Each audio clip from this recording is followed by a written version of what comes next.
የተከበሩ አባታችን ሊቀ ስልጣናት ቆሞስ አባ ገብረ ሥላሴ የሁለቱ አብያተ ክርስቲያናት ዋና አስተዳዳሪ ይህ ቅዱስ ገብርኤል እስካሁን ድረስ በዚህ ጉድጓድ ውስጥ ተቀብሮ ነው የኖረው። እሱም እንደ ሰዎቹ አብሮ ተቀብሯል ማለት ይቻላል። እዚህ ወንዝ ውስጥ ከመቃብር ጋራ አብሮ ተቀብሮ ኖሯል። አሁን ግን እግዚአብሔር ይመስገን ከፍ ብሎ ካቴድራሉ እየተሰራ ነው። አይታችኋል? ክብር ለስዩ። አሁን ከላይ ስላቡን እየሰሩ ነው። ይህንን የቅዱስ ገብርኤልን ካቴድራል በዚህ በታሪካዊው ቦታ በቀራንዮ መድኃኔዓለም እግዚአብሔር ፈቅዶና ወዶ አባታችንን ሊቀ ስልጣናትን አምጥቶ በዛ ቢዜሙ ታሪክ ተሰርቷል። ክብር ለመድኃኔዓለም ይሁን። አሁን ደግሞ እስቲ ቅዱስ ገብርኤልን ከዚህ ላውጣው ብለው በማስተዋልና በማየት መተው ፈቃድ አውጥተው ታግለው ቅዱስ ገብርኤልን ከዚህ ወደ ላይ ከፍ አድርገውታል። ከፍ ያድርጋችሁ። ሰበካ ጉባኤውን ልማት ኮሚቴውን አባታችን በእውነት ከፍ ያድርገዋል። ዋው ቅዱስ ገብርኤል ይርዳዋል። እልል በሉና መስግኑ። በእውነት እናንተ መረባረብ አለባችሁ። አሁን ለዚህ ለስላቡ ብረት ያስፈልጋል። ባለ 10 432 ቤርጋ ያስፈልጋል። ይሄን ለመዝጋት ባለ 12 210 ቤርጋ ያስፈልጋል። ባለ 14 318 ቤርጋ ያስፈልጋል። ባለ 16 60 ቤርጋ ያስፈልጋል። ማን የቅዱስ ገብርኤል ወዳጅ 10 ብረት ብንገዛ 10 ብረት ብንገዛ ይሄንን መሸፈን እንችላለን አንችልም? ይቻላል። በሉ እስቲ የቅዱስ ገብርኤልን ቁጥር ያዙ። 10,000 28 67 33 73 የህንጻው ነው። በመላው ዓለም ያላችሁ የእማማ ሚዲያን የምትከታተሉ ይህንን መልእክት በሰማችሁ ጊዜ የቀራንዮ ቅዱስ ገብርኤል ይጠብቃችኋል። አዎ ያቅማችሁን ላኩልኝ አስገቡልኝ ይላችኋል ቅዱስ ገብርኤል።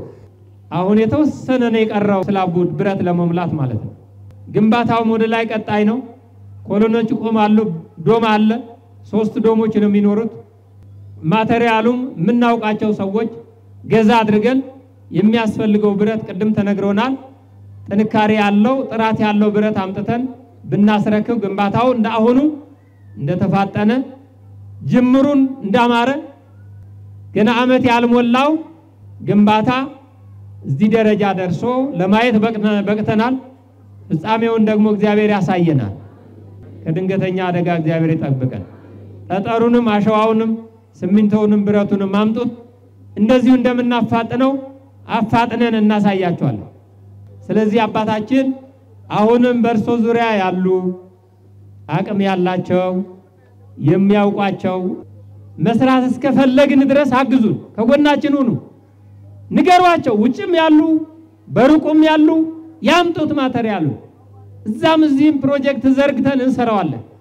ከዚህ በፊትም ቅድስት ሥላሴ የሚታወቅ ነው። ስለዚህ አግዙ፣ አምጡ፣ እንስራ። ያላቸው አሉ ተደብቀው ቅድም እንዳልነው እጅና እግራቸው የታሰሩ በጣም ቢጠሯቸው የማይሰሙ ሰማይ ጠቀስ ፎቅ እየገነቡ አሁን ቅዱስ ገብርኤል እንደዚህ ሆኖ መኖር አለበት?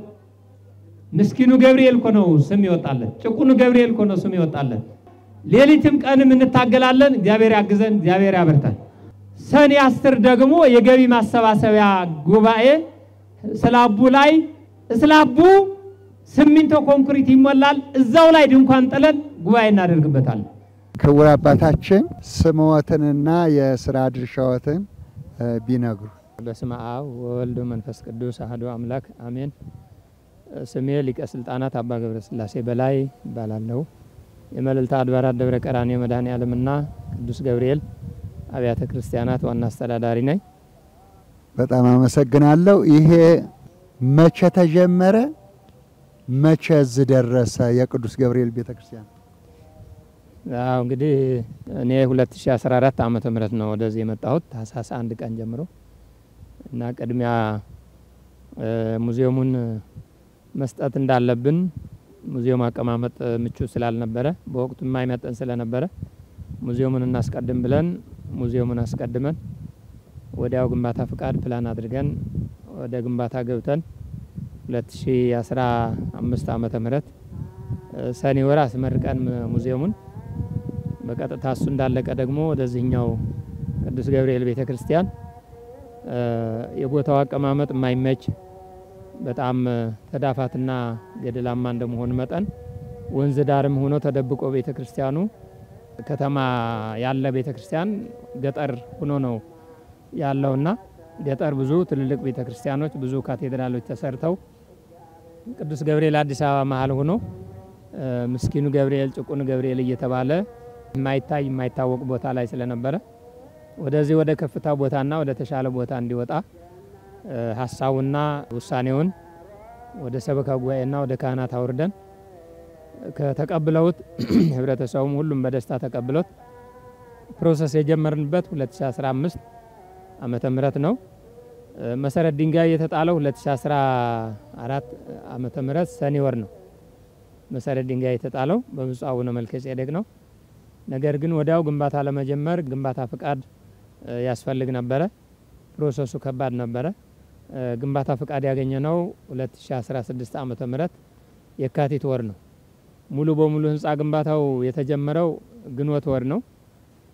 ግንቦት ወር ከክረምትና ከዝናብ ለመውጣት ፉቲንጉና የመሬቱ ያሉ ግንባታዎች በፍጥነት ለማውጣት ከፍተኛ ርብርብ አድርገዋል። ምእመናኑ ህብረተሰቡ በአይነት እያመጡ በገንዘብ እያመጡ በማቴሪያል አሁን የሚታየው ደረጃ ላይ የደረሰው አመት ባልሞላ የ9 ወርና ወይም የ10 ወር ብንለው በዚህ ደረጃ ስላብ ላይ ደርሰን ስላብ ብረት እየረበረብንና በስላብ ብረት እየሰራን ነው የምንገኘው። እንግዲህ ይሄ ጫካ የበዛበት መኖሪያም ቤተልሔምም ብዙ ደጀ ሰላም ብዙ ክርስትና ቤት ምናምን ስለሚያስፈልገው ካህናት መኖሪያ ቤተክርስቲያን ሙሉ መገልገያ ስለሚያስፈልገው ይሄ ግራውንዱ ተጨማሪ ቤተ መቅደስ አሁን ለምሳሌ ሐምሌ ገብርኤል ታህሳስ ገብርኤል ትልልቅ በዓላቶች ሲሆኑ ቆራቢና ህብረተሰብ ሲበዛ በሁለቱ ቤተ መቅደስ ላይና ታች እንዲቀደስ ግራውንዱ ቤተ መቅደስ ያለው ማስቀደሻ ያለው ነው። ክርስትና ቤትም አለው። እንደዚህ እንደ ዕቃ ቤት የንዋያተ ቤተ መቅደስ ንዋያተ ቅዱሳት ማስቀመጫም እንዲሆን ብለን ቦታውም ለግራውንድ ምቹ ስለሆነ ተዳፋት ስለሆነ ግራውንድ እንዲኖር ብለን ነው። ሁለት ቤተ ክርስቲያን ነው እየተሰራ ያለው እውነት ነው። አሁን የስላቡ እንደምንም በብረት በአሸዋ በጠጠር በማቴሪያል በሲሚንቶ ከተረባረብንበት ወደ ላይ ወደ ዶሙና ወደ ዋናው ቤተ ክርስቲያን ለመጨረስ ደግሞ ያው ብዙ እንደማይ ያታገለን ነው። ትልቅ ትግል ያለው ትንቅንቅ ያለው ስላብ ላይ ነው። ስሞትና የሥራ ድርሻዎት? መጋቤ ሥርዓት አብርሃም ደሳለኝ የደብሩ ዋና ቁጥጥር። በእውነቱ ሊቀ ትጉሃን ይሄ ቦታ 4-5 አለቆች የተፈራረቁበት ነው። ክቡር ሊቀ ሥልጣናት አባ ገብረ ሥላሴ በላይ ከመጡ ጀምሮ ሐሳቡም ጽንሱም የሳቸው ነው። ማህበረ ካህናቱን ማህበረ ምእመናኑን አስተባብረው ስራውን ከባዶ ራሳቸው ንስሐ ልጆቻቸውን እየሰበሰቡ ስራውን አስጀመሩት። ስራውም ሲሰራ ቀጥታ ንብረቱ ሲሚንቶ፣ ብረት፣ እንጨት የሚፈለገው ማቴሪያል ነው እሳቸው የሚያዙት። ንብረቱም ሲገባ በስነ ስርዓት ንብረት ክፍሎች ገቢና ወጪ አድርጎ ስራው እየተሰራ ነው። ገንዘብም ከተላከ በባንክ ይገባል። ገንዘብም በባንክ ነው። አሁን ይሄ በ10 ወር እዚህ ፎቅ ላይ መድረሱን ምን ይላሉ? እሱ በጣም ተአምር ነው፣ ልዩ ነው። ካርታውን አሰርተው ስራውን አስጀምረው ይሄው ስራው እለት ሰው ደግሞ እያየ ሰው ሲያይ ስራውን ብር እየሰጠ ሊቀ ትጉሃን እዚህ ደርሷል። የእርሶ ስምና የሥራ ድርሻ ምንድነው? የኔ በኩረ ትጉሃን ነቃጦ አያሌው እባላለሁ። የሥራ ድርሻዬ ንብረት ክፍል ነው።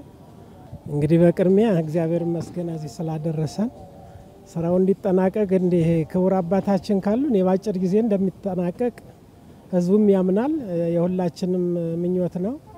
ደግሞ ሁላችንም ከጎናቸው ነን። ማኔጅመንቱም ቁጥጥሩም ሁሉም ንብረት ክፍሉም በጥንቃቄ ነው እየተመካከሩ እየተወያዩ በስርዓት እየተካሄደ ያለው። ጠጠሩንም አሸዋውንም ሲሚንቶውንም ብረቱንም አምጡት እንደዚሁ እንደምናፋጥነው አፋጥነን እናሳያቸዋለን። መስራት እስከፈለግን ድረስ አግዙን፣ ከጎናችን ሁኑ፣ ንገሯቸው። ውጭም ያሉ በሩቁም ያሉ ያምጡት ማቴሪያሉ። እዛም እዚህም ፕሮጀክት ዘርግተን እንሰራዋለን። ከዚህ በፊትም ቅድስት ሥላሴ የሚታወቅ ነው። ስለዚህ አግዙ፣ አምጡ፣ እንስራ። ያላቸው አሉ ተደብቀው ቅድም እንዳልነው እጅና እግራቸው የታሰሩ በጣም ቢጠሯቸው የማይሰሙ ሰማይ ጠቀስ ፎቅ እየገነቡ አሁን ቅዱስ ገብርኤል እንደዚህ ሆኖ መኖር አለበት? ምስኪኑ ገብርኤል እኮ ነው ስም ይወጣለት፣ ጭቁኑ ገብርኤል እኮ ነው ስም ይወጣለት። ሌሊትም ቀንም እንታገላለን። እግዚአብሔር ያግዘን፣ እግዚአብሔር ያበርታን። ሰኔ 10 ደግሞ የገቢ ማሰባሰቢያ ጉባኤ ስላቡ ላይ ስላቡ ሲሚንቶ ኮንክሪት ይሞላል። እዛው ላይ ድንኳን ጥለን ጉባኤ እናደርግበታለን። የተወደዳችሁ የኦርቶዶክስ ተዋሕዶ አማኞች በሀገር ውስጥም በውጭም ያላችሁ ሁላችሁም ኢትዮጵያውያን ኢትዮጵያ ቤተክርስቲያን የምትወዱ የምትደግፉ የቤተክርስቲያን ተቆርቋሪ ልጆቻችን ከዚህ በፊትም በስራ እንደምትደግፉን ይሄ ቦታ ደግሞ በልማት ወደ ኋላ የቀረ ቦታ ነው። የአዲስ አበባ የመጀመሪያ ነው። አያትም ቅድመ አያትም ነው። በ1826 ዓመተ ምህረት በንጉስ ኃይለ ሥላሴ የተጀመረ ደብር ስለሆነ ደብራችን ከብዙ ልማቶች ወደ ኋላ ቀርቷል። የአካባቢ ህብረተሰብም የዚያን ያህል አቅም ያለው ብዙ እንደ ቦሌ እንደ መሃል ከተማ እንዳሉት ህንጻዎች ፎቆች አይታዩ። ዛፍና ቅጠል ጫካ ነው የሚታየው። ህብረተሰቡ ደግሞ እንደሚታወቀው በጣም በመጠነኛ ኑሮ የሚኖር ከእጅ ወደ አፍ ኑሮ የሚኖር ህብረተሰብ ነው። ከሩቁም ከቅርብም የምናውቃችሁ ልጆቻችን ያገዛችሁን እዚህ እንደደረሰ ህንጻው አሁንም ድጋፋችሁ ሳይለየን እጃችሁ ሳይታጠፍ እንደሰጣችሁ እንደሰራችሁ እንዳደረጋችሁ እንድትቀጥሉ መልእክታችንና ጥሪያችንን እናስተላልፋለን በቤተክርስቲያናችን ስም። ዋናው መሰረታዊ ችግራችን የገበያ አለመረጋጋት፣ ብረት አሁን ባለፈው የነበረው ዋጋ አሁን ከነዳጁ መጨመር ጋራ ከዶላሩ መጨመር ጋራ ተያይዞ ብረት ፕሮፎርማ እንኳን ለመግዛት ሰብስበን ሶስተኛው ቀን ወይም በማግስቱ የነበረውን ዋጋ እናገኘው እና ብረት ከጊዜ ወደ ጊዜ እየናረ እየጨመረ የገበያውን አለመረጋጋት እሱ ችግር አለና ብረት በጣም ያስፈልገናል። ትልቁ ችግራችን ብረት ነው። ቀጥሎ ሲሚንቶና ጠጠር አሸዋ ነው። እነዚህ ካገኘን ያው የኮንክሪትና የግንባታ ስራውን ማጠናቀቅ እንችላለን። ከዛ በኋላ ደግሞ የፊኒሺንጉ ስራ ነው የሚሆነው ማለት ነው። ግንባታውንና ኮንክሪቱን ሙሌ ሳንጨርስ ወደ ፊኒሺንግ ስለማናስብ ማለት ነው። እንግዲህ በየትኛውም ክፍለ ዓለም በሀገር ውስጥም በሀገር ውጭም ያላችሁ እዚህ ድረስ መምጣት የማትችሉና የማይመቻችሁ ኦርቶዶክሳውያን ተዋሕዶ ቤተክርስቲያን ሂሳብ ቁጥሩ የደብራችን ቀራኒዮ መድኃኔዓለምና ቅዱስ ገብርኤል ብላችሁ 10,028 67 33 73 ንግድ ባንክ ሂሳብ ቁጥር ነው። በዚህ አካውንት ቁጥር ገቢ ብታደርጉ ለደብሩ ይደርሳል። ወጪ አድርገን ማቴሪያሉን ገዝተን መገንባትና መስራት እንችላለን ማለት ነው። እርሷን ለሚፈልጉ ስልክዎት ቢሰጧቸው 0910 62 02 63 አባ ገብረ ሥላሴ። ይሄ አካባቢ ያው መጠሪያው እንግዲህ ቀራኒዮ በሚል ነው። ትምህርት ቤቱም የመንግስት ትምህርት ቤት አለ እዚህ። ቀራኒዮ ትምህርት ቤት የሚል ነው ስያሜው። በቀራኒዮ መድኃኔዓለም ነው። ክፍለ ከተማውም ኮልፌ ቀራኒዮ ነው የሚባለው። ከነ ክፍለ ከተማው ቀራኒዮ የሚል ስያሜ ነው ያዘው። ይሄ አሁን አካባቢ ያለንበት ቅዱስ ገብርኤል ያለበት ደግሞ አካባቢው መንዲዳ ገበያ የሚባል ሰልባጅ መሸጫ ያለበት ነው። በዋናው ከተማ ስትመጡ ከጦር ኃይሎች ወደ ቤቴል መሄጃ አስፋልት ይዛችሁ ስትመጡ መንገድ ዳር ላይ ነው የምታገኙት። መጠየቅም ይቻላል። ቀራኒዮ መድኃኔዓለምና ቅዱስ ገብርኤል የሚል ማስታወቂያም አለው። በአየር ጤናና በቤቴልም ከመጡ ቀጥታ ወደ ጦር ኃይሎች የሚወስደውን አስፋልት ይዘው ቁልቁሎት ከወረዱ በኋላ መንዲዳ ሰልባጅ መሸጫ ገበያ ላይ ሲደርሱ በቀኝ በኩል ከቀራኒዮ መድኃኔዓለም በስተጀርባ ወረድ ብሎ አስፋልት ዳር ላይ የሚገኝ ነው ማለት ነው። እንግዲህ ካሬው ህንጻ ግንባታው ያረፈበት የታችኛው 150 ካሬ ያረፈ ነው። ግራውንድ ማለት ነው። ያው ቅድም እንዳልነው የተለያዩ የደብሩ አገልግሎት አሟልተው የሚይዝ ነው። ክርስትና ቤቱም እዚህ ነው። ተጨማሪ ቤተ መቅደስ አለው። ንዋያተ ቅድሳት የሚይዝ ዕቃ ቤት አለው። ማስቀደሻም ቅኔ ማህሌትም ቅድስትም ቤተ መቅደስም አለው። ዋናው በር በዚህ ነው የሚሆነው። አውደ ምሕረቱም ወደዚህ ወደ ምዕራብ ነው የሚሆነው። ቤተልሔሙ ደግሞ ወደ ምስራቁ ቀጣይ የምናሰራ ይሆናል። እንደዚሁም ቤተልሔሙንም ማቴሪያልንም ማሰራት የምትፈልጉ እድልን እንሰጣቸዋለን። ቤተክርስቲያኑ በስተምስራቅ በኩል ምእመናኑ በስተምዕራብ በኩል ሆነው ፊታቸው ወደ ቤተክርስቲያን ወደ ምስራቅ አድርገው የሚማሩበት የሚያስቀድሱበት ቃለ እግዚአብሔር የሚሰሙበት አምልኮተ እግዚአብሔር የሚፈጽሙበት ነው። ይህንን የሚመስል ነው። እንግዲህ የህንጻ ግንባታው ቅዱስ ገብርኤል ብረቱ እንግዲህ እንደምታዩት በዚህ በኩል ተነጥፏል። ወደዚህኛው ገና ብረት ይቀረዋል። ባለ 10 ባለ 12 ባለ 14 ባለ 16 ብረት ነው የሚያስፈልገን። በዚህ ላይ ብረት ገዝታችሁ የምታመጡልን ምእመናን የቀረውን ስራ ወደ ላይ ደግሞ ኮለን ይኖረዋል። የኮሎኑ ብረት ባለ 16 ነው። ዶሙም አለው። ከዚህ በኋላ 14 ሜትር አለው ወደ ላይ 3 ጉልላት ነው ያለው። 3 መስቀል ነው የሚኖረው። በርና መስኮትም መንበርም ቅድም እንዳልኩት መያዝ ይቻላል። ከወዲሁ የፊኒሺንግ የሚሆኑ እቃዎች መያዝ ይቻላል፣ ፕሮሰስ ማድረግ ይቻላል።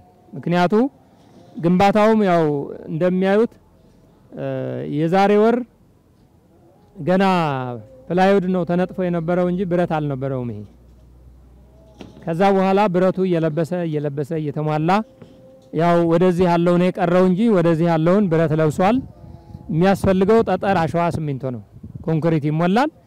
በተለይ ሰኔ 10 በመናደርገው ጉባኤ እዚህ ላይ ፕሮግራም ክቡርነቶም አስበውበት ልጆቹም ይዘው እንዲገኙ የክብር እንግዳችን ሆነው ይገኛሉ። ጥሪም እናቀርባለን።